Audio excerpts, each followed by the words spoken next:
Okay, so let me share my slides.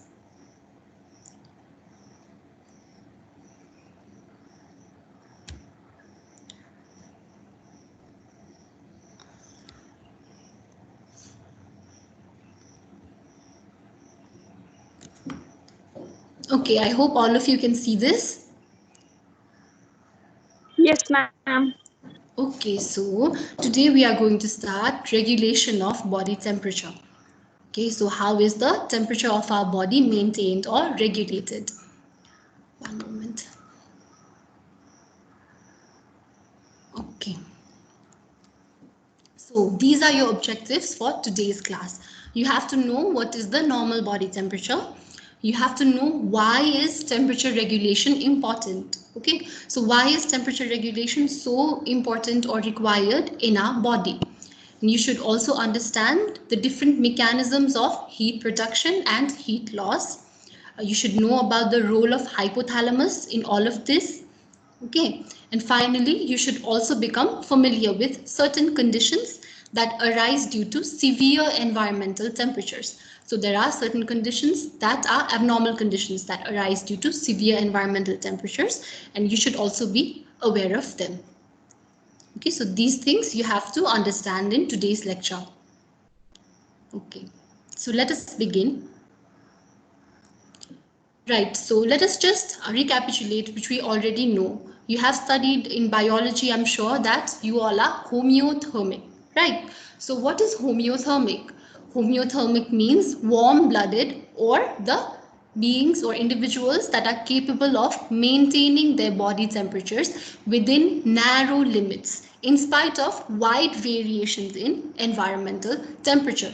Okay, so whether it is cold outside or hot outside, whether the environmental temperature is higher or lower, your body remains within a certain range of temperature. Okay, so this is maintained by the body itself, right? So this is known as homeothermic, that you are able to regulate your own body temperature within a certain narrow limit. Okay, and poikilothermic means cold-blooded, or the animals or animals or creatures whose blood or the temperature, internal temperature, varies greatly with the external temperature. Okay, so you have to understand this, okay, that living tissues can function optimally or properly within a very narrow range of temperature. Okay, so if your body temperature starts fluctuating according to the external temperature, like if the external temperature is very hot and your body, instead of regulating the temperature, if it also starts to get very hot or increased in temperature, then your body cannot function optimally or properly. Okay, certain systems in your body are hindered and you cannot function properly. Likewise, if it is very cold outside and the temperature within your body is not regulated and it decreases to a very low level, then also you won't be able to function optimally. That is why temperature regulation is extremely important. Okay, so let us better understand why is this regulation of body temperature so important. Okay, so the number one point is that the enzymes of the body work in optimal temperature. So as all of you know, our body is undergoing many biochemical reactions, right? So there are many processes that are going on in the body which require enzymes. Okay, so these enzymes function to catalyze these reactions. Without the presence of these enzymes, or without proper functioning of these enzymes, we won't be able to survive, right? So the enzymes of your body work properly only in a certain narrow range of temperature. Okay, as all of you know, enzymes are protein structures, right? And they have a certain structure. And if, for example, the body temperature rises to a very high level, then there is denaturation of these enzymes or protein structures, which will prevent them from functioning properly.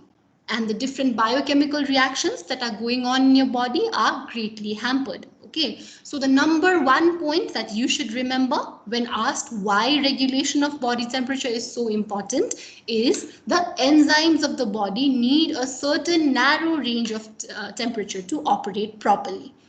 Okay, so this is the first point. The next point is speed of chemical reaction varies with temperature. Okay, so along with functioning of these enzymes, also the speed of the chemical reaction differs with differing temperature.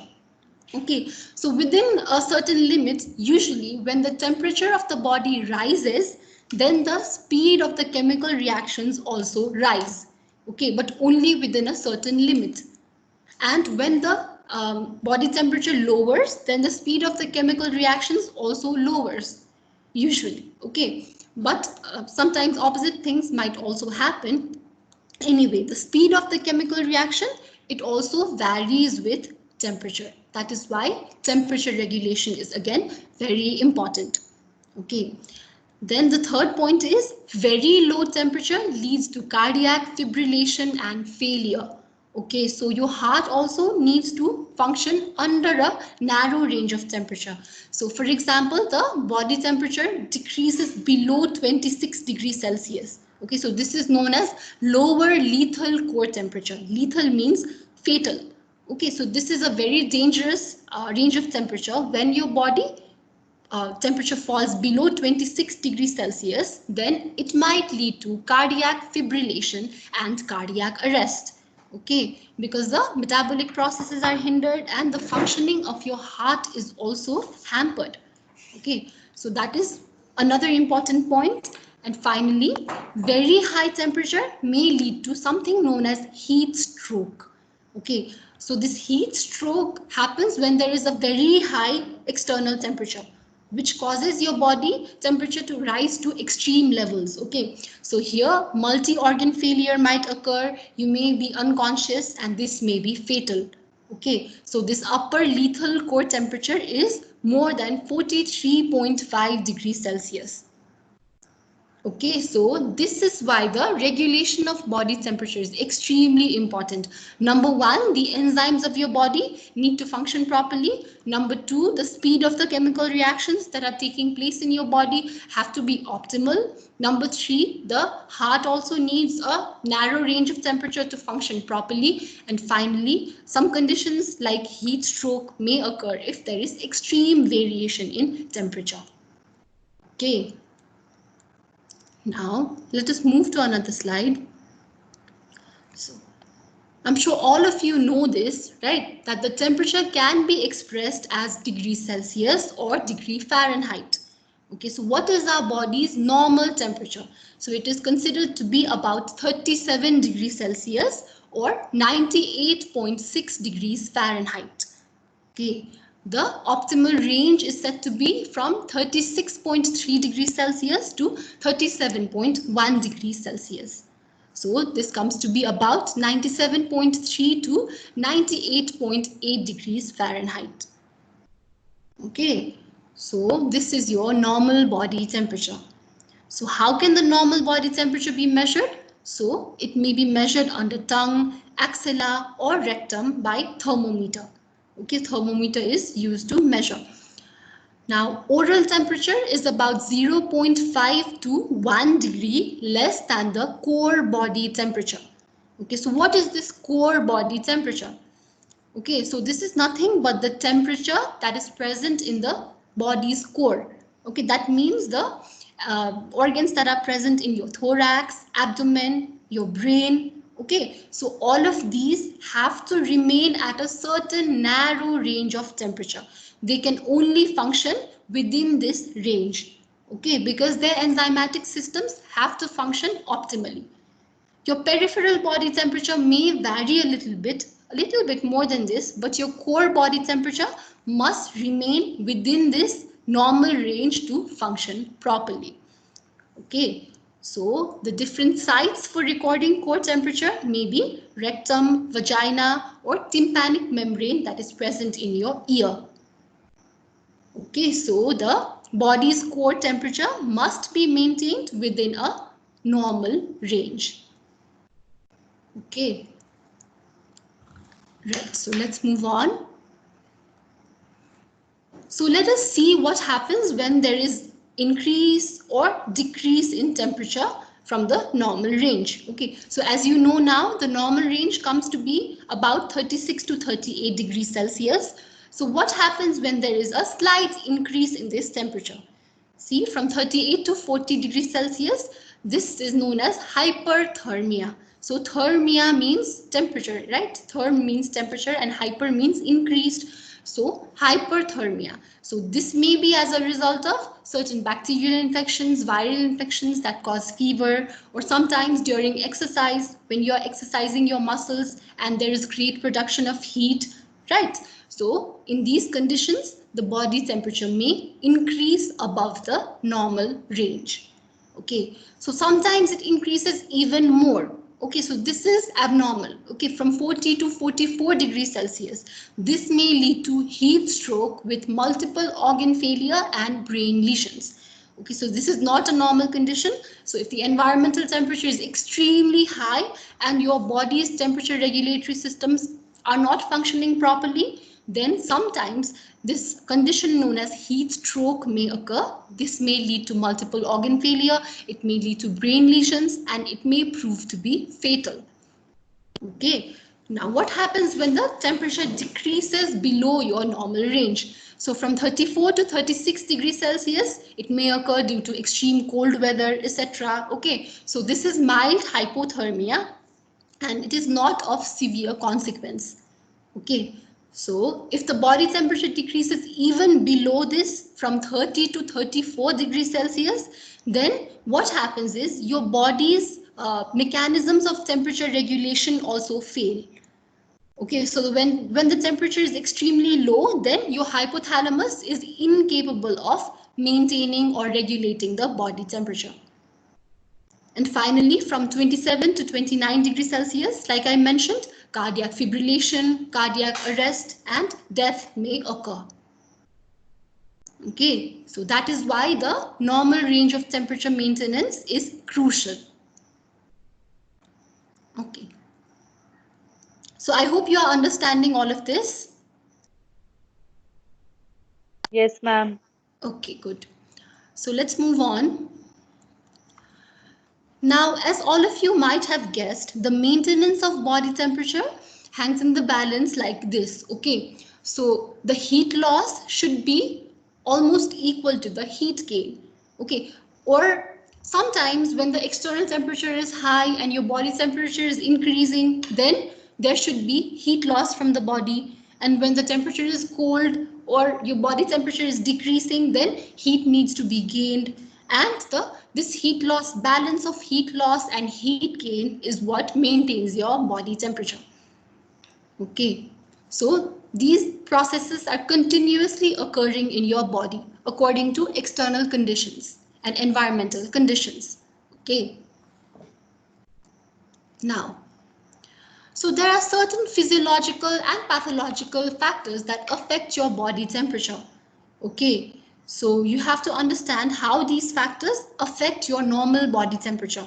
So for example, let's talk about age. Okay, so usually in infants, the body temperature is about 0.5 degrees Celsius higher, okay, than us. Okay, so it is usually because of increased activity. It is also because of presence of something known as brown fat. Okay, so the brown fat, something known as brown fat is present in infants, which has insulatory properties. Okay, so it can store large amounts of energy, and when it burns, it can also release large amounts of heat. Okay, so it is not present in adults as much, but in infants it is present, usually in the interscapular region. Okay, so this presence of brown fat also aids in thermogenesis in case of infants. That is why in infants the body temperature is about 0.5 degrees Celsius higher than adults. Okay, now talking about old individuals, in older age, what happens is usually your basal metabolic rate reduces. Okay, so the body's basal metabolic rate decreases, and as all of you know, the byproduct of metabolism is heat, right? So that is why usually in older people, the body temperature is slightly lower. Okay, and also it may be due to inactivity as well. Okay, so due to decreased basal metabolic rate as well as due to inactivity, the body temperature in older individuals might be lesser. whereas in case of infants, it may be higher. Okay, now next point is sex. Okay, so in case of females, usually the body temperature is slightly lower than males. Okay, because of slightly lower basal metabolic rate again. However, in case of females, during the time of ovulation, the body temperature rises slightly. Okay, so it rises to about 0.5 degrees Celsius during the time of ovulation. Okay, so this is due to a hormone which is known as progesterone. Okay, it has thermogenic effects. So you will study in detail about progesterone and all of its features, clinical features, and all of its effects when you study endocrine system. But in case of females, here you have to understand that during ovulation, the body temperature might increase slightly due to the hormone progesterone. Okay, now next is diurnal variation. So diurnal variation means changes that occur throughout the day. Okay, so what happens in the morning, what happens in the evening? Okay, so usually what happens is when we wake up in the morning, our body temperature is slightly lower. Okay, whereas in the evening, our body temperature increases slightly. Okay, so this is known as due to something known as circadian rhythm. Okay, which again you will study later. But there is certain diurnal variation in body temperature, in which there is decreased body temperature in the morning and increased body temperature in the evening. Now, also due to some diseases, there might be variations in body temperature. For example, especially in endocrine conditions, okay, like hyperthyroidism, what happens is the body temperature is increased. Okay, so this is because of high production of the hormone thyroxine. Okay, so thyroxine is a thermogenic hormone because it enhances metabolism, right? That is why during hyperthyroidism, what happens is your body temperature increases. And in certain malignant conditions also, your body temperature might increase. Whereas in case of hypothyroidism, when the thyroxine level is reduced, then your body temperature may also reduce. Okay. Next is exercise. So all of you might have guessed that during exercise, there is increased muscle activity, right? So due to this increased muscle activity and increased muscle metabolism, there is a large amount of heat that is being dissipated and produced. Okay, so this is why during exercise also the body temperature is increased, right? And also another is certain emotional factors may also affect the body temperature.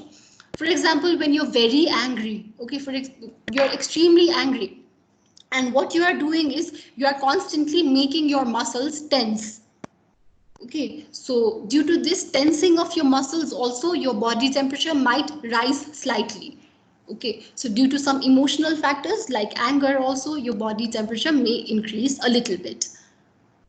Right, so these are some of the factors that affect your body temperature: age, sex, diurnal variation, certain diseases, exercise, as well as emotional factors. Okay, so let's move on. So all of you have understood by now that heat production is the principal byproduct of metabolism, right? When metabolic processes are going on in your body, there is heat production. So what are some of these important metabolic factors? Let us understand them. Okay, so number one is the basal rate of metabolism of all of the cells of your body. So all the cells in your body have a basal rate of metabolism. That means metabolic processes are going on in all of those cells. So all of these are producing heat, right? So one of the important factor in heat production is the basal rate of metabolism of all of the cells, right? So the next is extra rate of metabolism that is caused by muscle activity, including muscle contractions caused by shivering. Okay, so actually shivering is a compensatory mechanism when you're feeling cold, right? So when your body temperature is decreased, you start to shiver. So this shivering produces muscle activity, which in turn increases your body temperature and brings it back to normal, right? So this is another metabolic factor which causes extra rate of metabolism. Okay, another is extra metabolism by the effect of thyroxine. So I have already mentioned thyroxine before, right? So thyroxine enhances metabolism and thus enhances the production of heat. Okay, whereas growth hormone, testosterone, etc., they also have a limited effect on heat production, but they do not affect temperature as much as thyroxine. Okay, so thyroxine is the most important hormone that causes metabolism and increases heat production, and growth hormone and testosterone, etc., may also have limited effects or little effects on the heat production. Okay, now, so another factor is extra metabolism by the effect of epinephrine, norepinephrine, and sympathetic stimulation on the cells. Okay, so sympathetic stimulation also helps in extra metabolism or increasing the metabolic processes. Okay, actually sympathetic stimulation also helps in heat preservation because it helps in vasoconstriction, right? So vasoconstriction of the blood vessels of your skin will help to preserve the body heat as well. Okay, it also increases metabolism. That is why sympathetic stimulation will enhance your heat production. Okay, and another point is extra metabolism by increased chemical activity in the cells themselves, especially when the cell temperature increases. Okay, so what happens is when the temperature of your body is increased slightly, okay, within a normal range, then what happens is the cellular activity is actually increased due to the enhanced chemical activity and enzymatic activity in the cells. Okay, but this only happens within a normal range. If the temperature increases beyond the normal range, then what happens is there is denaturation of your proteins and enzymes, so increased chemical activity cannot take place. But within a normal range, certain range, extra metabolism is also caused due to increase in cell temperature. Okay, and finally, there is extra metabolism and extra heat production that occurs due to the processes of digestion, absorption, and storage of food. This is known as thermogenic effect of food or specific dynamic action. Okay, so actually when you are digesting your food, when the food digested products are being absorbed and the food is being stored in the form of fat, in the form of protein, etc., then also extra metabolism is needed, and this causes an enhancement in the heat production. Okay, so these are some important metabolic factors that help to enhance the heat production. Right, so when your body has decreased temperatures, okay, when you're feeling cold or when the outside temperature is cold, then these heat producing mechanisms come into play. Okay, I hope all of you understand this. So first is the basal rate of metabolism, then the extra metabolism caused by different conditions like increased muscle activity, increased thyroxine due to effect of sympathetic stimulation, also due to increased chemical activity, and finally due to the effect of digesting, absorbing, and storing food. Okay.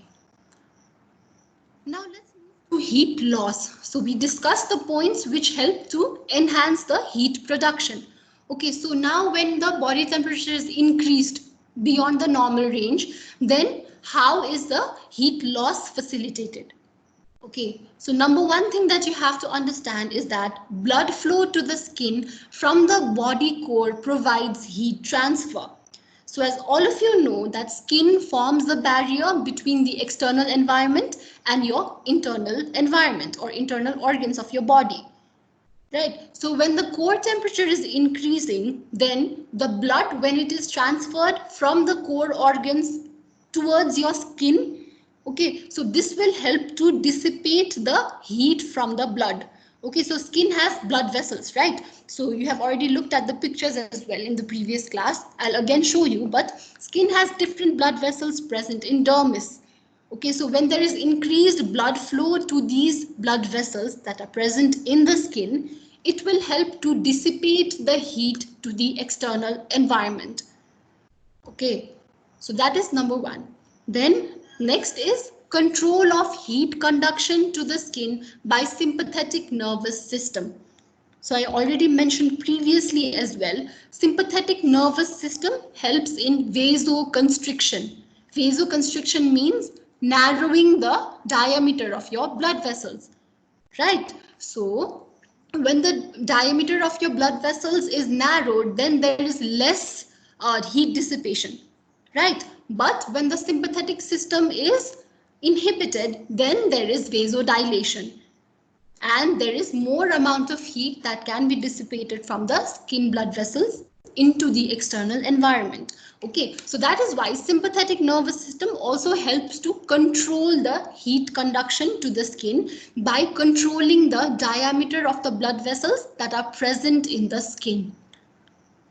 Okay, and what are the different methods of heat loss? So it might be due to radiation, conduction, convection, and evaporation. Okay, and also sweating, as you all know, sweating also helps in heat loss. So sweating and its regulation is done by autonomic nervous system, which we will be studying in detail as well. Okay, and then there is the role of anterior hypothalamic preoptic area in the detection of temperature. So this also we will be studying. So these are the points which help to enhance heat loss when there is increased body temperature. Okay, so let's just look at them in detail. So just a reminder for you, you have already seen the picture of the blood vessels in the skin, right? So this is dermis. Dermis has many blood vessels, right? And these are closest to the external environment, right? Because skin forms the barrier between the external environment and your internal organs or your internal environment, right? So the blood vessels that are present closer to the skin here, the skin surface, help to dissipate the heat.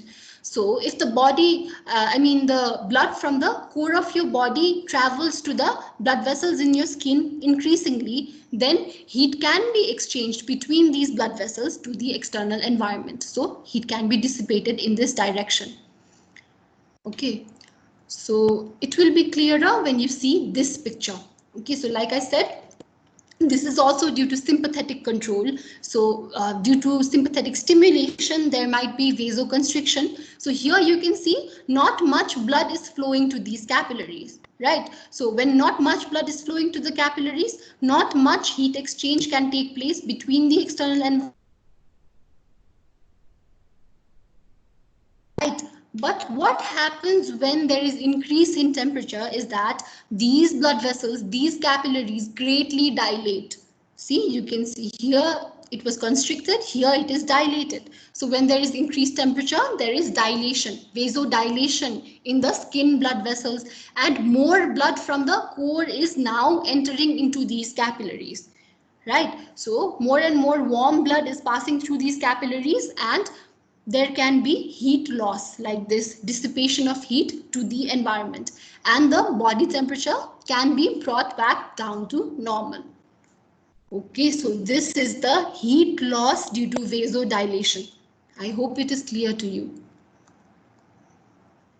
Now, what are the different methods of heat loss or the channels of heat loss? So I already mentioned radiation, right? So there is conduction, convection, radiation, and evaporation. Okay, so what is this radiation?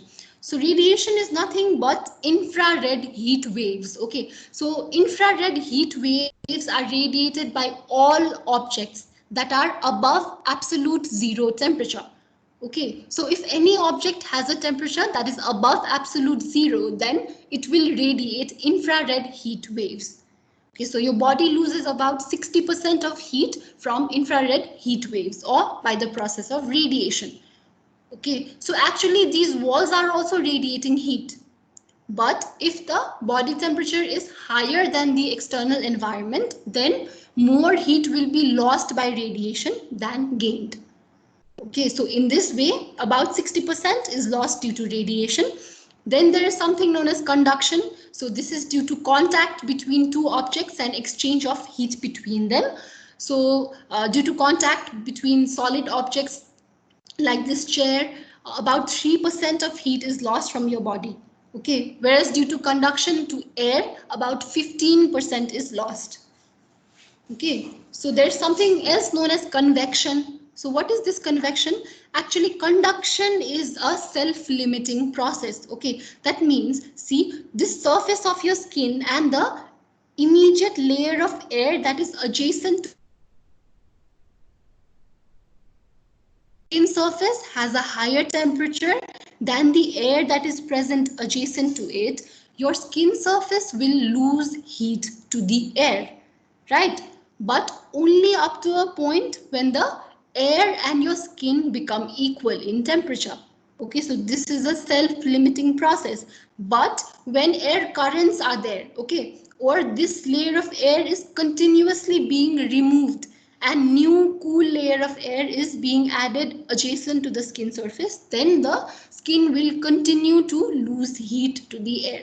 Okay, this is known as convection, right? So it can lose by radiation, conduction, convection, and also by evaporation.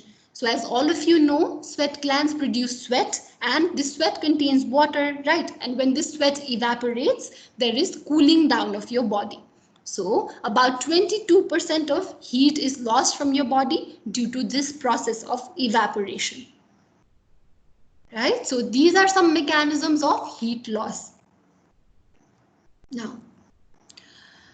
Now let's talk a little bit more in detail about sweating. Okay, so sweating is actually regulated by anterior hypothalamic preoptic area in the brain. Okay, see, these anterior hypothalamic preoptic region in the brain actually contain heat sensitive neurons. Okay, so there are certain neurons present which are very sensitive to heat. That is why when increased temperature is subjected to this anterior hypothalamus, these heat sensitive neurons fire increasingly. Okay, and these will stimulate the sweating. Okay, the nerve impulses from these area that cause sweating are transmitted in the autonomic pathways to the spinal cord and then through sympathetic outflow to skin everywhere in the body. So that is why when the anterior hypothalamic preoptic area in the brain detects increased temperature, there is an increased firing of heat sensitive neurons, and these heat sensitive neurons then they stimulate the areas in the spinal cord via autonomic pathways, and finally through sympathetic outflow they increase sweating in the skin everywhere in the body. So as all of you may be aware, the sweat glands everywhere are mostly supplied by cholinergic sympathetic nerves. Right, so these cholinergic sympathetic nerves, they help in increasing the sweat production. So this is how sweating is regulated. Okay, firstly, the center is hypothalamus. From hypothalamus, the heat sensitive neurons fire and they cause stimulation of sweating ultimately. Right, so let us just discuss in brief about the mechanism of sweat production. So how is this sweat produced in your body? Okay, all of you have seen this picture in the previous class, right? This is a picture of a sweat gland and this is a sweat gland duct, right? This is the pore of the, this is the skin and this is the pore through which sweat is escaping. And the sweat comes to be in the surface of your skin and is evaporated, etc. Okay, so what happens is this is the portion where sweat is actually produced, right? So sweat is produced in the glandular coiled portion here and it is stimulated by this sympathetic innervation, cholinergic sympathetic innervation. These epithelial cells present in the sweat gland are stimulated and they secrete a primary secretion or precursor secretion. Okay, so actually this primary or precursor secretion has a composition that is very similar to plasma, except the plasma proteins. Okay, so it has a sodium concentration, for example, of 142 milliequivalent per liter. Okay, it has a chloride concentration of about 104 milliequivalent per liter. Okay, so it is very similar to plasma minus the plasma proteins. So the sweat is produced here due to sympathetic stimulation. Then the sweat travels along the sweat gland ducts like this. And finally, it escapes through the pore over here. And then it sits on the skin surface. And due to evaporation, it is evaporated, and finally what will happen is the body temperature will decrease due to this evaporation. Okay, I hope you understand this mechanism. So what happens as the sweat passes through the sweat gland duct? Okay, so what happens is when it is passing over here, there is reabsorption of many of the ions, especially the sodium and chloride ions in the blood vessels. Okay, so the blood vessels, they reabsorb all of this. Many of the sodium and chloride ions, depending upon the amount of sweat that is being produced. So for example, during light exercise like walking, only a little bit of sympathetic stimulation is taking place and only a little amount of sweat is being produced, right? And it travels slowly through the sweat gland ducts like this. And there is more time for the blood vessels to reabsorb the sodium ions, the chloride ions, and due to this, there is a decreased osmotic pressure in this fluid that is present over here. And due to this decreased osmotic pressure, much of the water is also reabsorbed. Okay, that is why you sweat very little. Okay, on light exercise like walking. Okay, but in heavy exercise, large amounts of sweat is being produced and they travel very swiftly through these sweat glands, and due to this, there is not much time to reabsorb all of it. And that is why you increasingly sweat when there is heavy exercise. Okay, so I hope this mechanism is clear to you. Mainly the sweat is produced over here, the primary secretion or precursor secretion. It then travels from the sweat ducts where there is reabsorption of many ions like the sodium and the chloride ions. And finally, it escapes the skin through the pore that is present here. It sits on the top of the skin, and due to evaporation, it helps in cooling down of the body. Okay, right. So what is happening over here? Pratisma Wagle, do not request control, okay? This is preventing me from changing the slide. Sorry, ma'am, maybe mistakenly. Okay, I didn't do it. okay. What is happening here? Okay, fine. Now, let's go to the role of hypothalamus. So what is the actual role of hypothalamus in maintaining your body temperature? So hypothalamus is the regulatory center of your body temperature. Okay, so it regulates the body temperature by different nervous feedback mechanisms. Okay, and there are also certain temperature detectors that are present in different parts of your body. So these temperature receptors are actually thermoreceptors. Okay, so there are certain thermoreceptors that are sensitive to temperature present on your skin surface, known as peripheral receptors, and also present in your internal body, like in your spinal cord, even in the hypothalamus, also present in your abdominal organs, etc. So these are central thermoreceptors, which help to detect the changes in temperature. Okay, and these send the information to hypothalamus. All of these temperature receptors or temperature detectors ultimately send information about temperature change to hypothalamus. And hypothalamus, it activates the different feedback mechanisms to bring the body temperature back to normal. Okay, so this is the primary role of hypothalamus. Now, the most important region in the hypothalamus again is anterior hypothalamic preoptic region. Okay, so like I mentioned before, this anterior hypothalamic preoptic region has a number of heat sensitive neurons. So there are many heat sensitive neurons present here, as well as some cold sensitive neurons. Okay, so large number of heat sensitive neurons and about 1/3 as many cold sensitive neurons. Okay, so these neurons are believed to function as temperature sensors for controlling body temperature.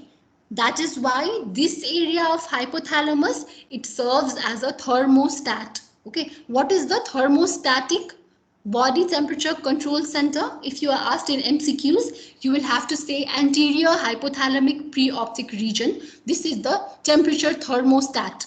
okay, or thermostatic body temperature control center, because it has many heat sensitive neurons as well as some cold sensitive neurons, and it helps in detection of this. I mean, detection of this is actually done by receptors, right? The peripheral thermoreceptors and the central thermoreceptors help in detection. Then the heat sensitive neurons, then if there is increase in temperature, these heat sensitive neurons increasingly fire, and like I said, it enhances sweating as well as it promotes vasodilation of the skin blood vessels. So all of you have understood by now that vasodilation of skin blood vessels help in losing heat, right, or cooling down of the body. So that is how anterior hypothalamic preoptic area functions. Okay. Now there is another region, posterior hypothalamus. Till now we were talking about anterior hypothalamic preoptic region. Now we are talking about posterior hypothalamus. This also has a role to play in temperature regulation. Okay, so this is stimulated by sensory signals arising from peripheral receptors as well as from the anterior hypothalamic preoptic region. So this is actually the integrating center where it integrates the information that is received from the receptors, thermoreceptors, as well as from the anterior preoptic region of the hypothalamus. So both of these areas send the information to posterior hypothalamus, and this helps in integrating that information and finally helping in activating the heat producing and heat conserving reactions of the body. Okay, so this is the integrating center. The thermostatic center is anterior hypothalamus. The integrating center is posterior hypothalamus, where information from both the anterior hypothalamus as well as the thermoreceptors is integrated. Okay. Now, like I mentioned, there are two types of thermoreceptors. So these are the ones that detect changes in the temperature, right? So these are peripheral as well as central.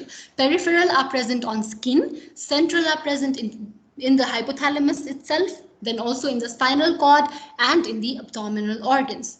So when there is peripheral, when the peripheral thermoreceptors are activated, it means that the skin is now detecting change in external temperature, right? So these are activated, and also when the thermoreceptors are activated, it means that the spinal cord, abdominal organs, the receptors that are present here can now detect the temperature change. Both of these then send the information to preoptic or anterior hypothalamus, then which sends the information back to posterior hypothalamus, and the feedback mechanisms are activated. Okay, so we will understand this better when we look at these charts. Okay, so this is the first chart where you can see the temperature decreasing mechanisms when the body is too hot. So what happens when the body has increased temperature? So see, there is increase in body temperature. One, this directly affects the preoptic and anterior hypothalamic nuclei because there is warm blood flowing through the blood vessels here, right? This is one mechanism. Another is the warmth receptors in the skin, or the thermoreceptors, peripheral receptors in the skin and the deep viscera or the central thermoreceptors are stimulated. This also leads to activation of the preoptic and anterior hypothalamic nuclei, right? And all of this information is then sent to posterior hypothalamus for integration. So there is increase in body temperature. This is detected by the thermoreceptors present in the skin as well as the central thermoreceptors present in deep viscera. This is also detected by the preoptic and anterior hypothalamic nuclei. And this in turn, this information is sent to posterior hypothalamus. Here there is integration of this information, and finally there is inhibition of sympathetic nervous system, because as all of you know by now, sympathetic nervous system helps in heat production and it inhibits the heat loss, right? So that is why there is inhibition of sympathetic nervous system, which leads to vasodilation and loss of heat through vasodilation, sweating, you know the mechanism now, and also there is decrease in heat production. And the body temperature is then brought back to normal. Okay. Then let's talk about what happens when the body gets too cold or the temperature is greatly decreased. So similar things happen just in the opposite direction. So the decrease in body temperature is detected by the cold receptors in the skin, right?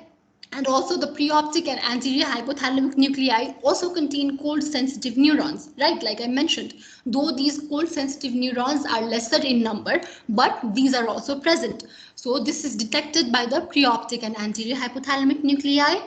This information is then sent to posterior hypothalamus, and this integration of information is done here. And finally, there is sympathetic stimulation. So again, all of you know sympathetic stimulation leads to vasoconstriction throughout the body in the skin, right? And there is one mechanism known as piloerection. Okay, so what is this piloerection? So in the previous class, I mentioned about the arrector pili muscle, right? So this arrector pili muscle was connected to your hair follicle, right? So what happens is during the decreased temperature, this arrector pili muscle contracts, and this leads to your hair to stand up on its end or stand up straight. So this standing up straight of all the hairs in your skin helps in trapping a layer of air in the skin, okay? And this will help in insulation. Okay, so this trapping of air due to standing up straight of all the hair leads to insulation, and it also helps in bringing the body temperature back to normal. But this is usually appropriate for hairy mammals, okay, than human beings. Then there is also increase in heat production due to sympathetic stimulation. Okay, and the body temperature is then brought back to normal. Set point is 37 degrees Celsius. Okay, so these are the different mechanisms that help in bringing the body temperature back to normal. Right. So let's talk a little bit about control of heat production. What happens? So there are two types of mechanisms of heat production when the body gets too cold. Okay, one is shivering thermogenesis. So what is thermogenesis? Thermo means heat, genesis means generation, right? So one is shivering thermogenesis. So that means due to shivering, the heat is generated. So the primary motor center for shivering is located in posterior hypothalamus. Okay, so like I mentioned, posterior hypothalamus, number one function is integrating center. Another is center of shivering is also located in posterior hypothalamus, and this is activated by fall in body temperature below critical level. And this leads to what happens is when this primary motor center for shivering is activated due to decrease in body temperature, it then sends this information to the anterior horn cells. So all of you know that anterior horn cells supply your skeletal muscles, right? So due to this, there is an increase in muscle tone. So your muscle tone is increased, and due to this, when the muscle tone is increased to a certain level, then muscle contraction begins. Okay, rhythmical oscillatory muscle contractions known as shivering begins. This is known as shivering thermogenesis. There is another mechanism known as non-shivering thermogenesis, in which muscle activity is not the reason for thermogenesis. Okay, it is basically increase in metabolic rate, but not due to muscular activity. So usually like especially the thyroid hormone. Like I said, it is a thermogenic hormone which greatly helps in metabolism and thus helps in heat production. So thyroid hormone, epinephrine, and sympathetic activity to adipose tissue, all of these fall under non-shivering thermogenesis. Also the brown fat mechanism, like I mentioned earlier. Okay, so these are how the control of heat production is done. Now, so these are just the tables that I have kept over here, so it will be easier for you to integrate this information. So when you go back, you have to look at these slides, okay? So when you look at these tables, you'll be able to just look at this in one go and analyze the information. So all of these have been explained, so I won't go into them. Finally, let's talk a little bit about fever and hyperthermia. So I'm sure all of you have experienced fever at some point in your life, right? So sometimes when you have a viral infection, when you have a bacterial infection, or due to some other serious conditions as well, your body temperature may increase. Okay, so this is due to a resetting of the thermostat. So what happens is your anterior hypothalamus or the thermostat has a certain set point or set temperature. Okay, but when there is a fever, there is resetting of that set temperature or thermostatic temperature. This is due to certain things known as pyrogens if there is bacterial or viral infection. Okay, so the body temperature rises above 99°F to be called fever. Okay, so what are these pyrogens? So pyrogens are any substance that raise the set point of hypothalamus. So if 37°C is the set point of your hypothalamus, due to these pyrogens, the hypothalamus set temperature now can be increased up to 38°C. Okay, so your hypothalamus will perceive the normal body temperature to be 38°C, and different mechanisms to actually increase heat production will be stimulated. Okay, so these may be due to gram-negative bacterial endotoxin, certain cytokines like interleukin-1, inflammatory mediators, etc., prostaglandin E2. Okay, and cytokines may act directly on the thermoregulatory center that is present in hypothalamus. And fever is produced due to local release of prostaglandin in hypothalamus. So that is why the drugs that inhibit the prostaglandin synthesis like ibuprofen or paracetamol are effective in reducing your fever. Okay, so this is about fever. About heat stroke also I have mentioned. So this is when the body temperature raises beyond a critical temperature. Okay, and this is a very serious condition where there might be even fatality or death. Okay, so it may lead to dizziness, abdominal distress, vomiting, unconsciousness, circulatory shock. So this is about extreme increase in body temperature. And sometimes there might be hypothermia. That means when there is reduction in body temperature. So like I mentioned earlier, when the body temperature falls below 28°C, then the ability of hypothalamus for temperature regulation is impaired. Okay, now the hypothalamus cannot maintain the body temperature. And the metabolism is also greatly reduced, and you can die of heart fibrillation or cardiac fibrillation and cardiac arrest. Like this person, Jack from Titanic, if you remember, he was immersed in ice water, right? So it might be due to heart fibrillation and cardiac arrest. Okay, so this is about hypothermia, and there is something, again, severe temperature decrease may lead to frostbite. So this is usually a mountaineering hazard, and especially the lobes of your ears, tip of nose, and the digits may freeze due to extremely low temperatures. This is known as frostbite. Okay, this is also a very severe condition where you will actually lose your digits like this. So this is it for today's class. I hope everything was clear to you all. And like I said, today is my last class for this semester. And okay, so I hope all of you have understood. If you have any doubt, you can also message me, okay, in Teams. Is everything clear to everyone? Yes, ma'am. Okay, good. Yes, So I will be ma'am. uploading the slides after this class. Let me stop sharing and download your attendance. Okay. Okay, so thank you everyone. I will end the Thank meeting. you, ma'am. Thank you, ma'am. Okay.